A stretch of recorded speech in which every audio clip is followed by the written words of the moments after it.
Саяси қуғын сүргін құрбандарын еске алу белгілі ақын Павел Васильевтің ескерткішіне гүл шоқтарын қою рәсімімен жалғасты. Павел Васильев өзінің азат көзқарасы үшін, дала табиғатына, түрі халықтардың руханиятына жақын болғаны үшін жазықсыз жапа шегіп ату жазасына кесілген өзге ұлт өкілдерінің бірі болады.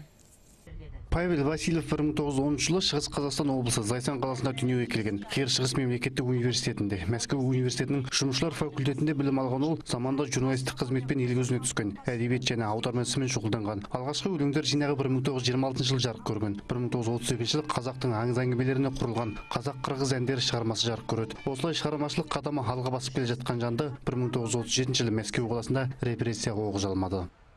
Біздің қазақ халқының қаремділігі, үлкен жүректілігі, білімпаздығын өзінің өлеңдеріне арқау еткен.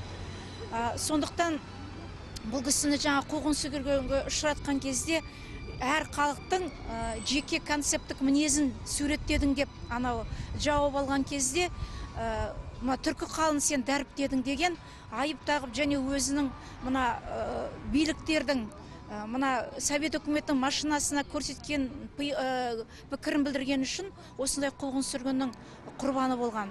Ол өз шығармаларына дала табиғатын, ертістің ерке толқындарын арқау етті. 31 мамыр тарихи собалаңын еске түсіру күні Павлодар қаласының бір топ еске алушылары ақынның ескерткішіне гүл қойып, сол зұлмат шақты бір минут үнсіздікпен еске алды. Азал жылдарды ауыр күрсініспен еске алушылар келер ұрпақ бұндай қасиетті көрмесін деген тілекпен тарқасты.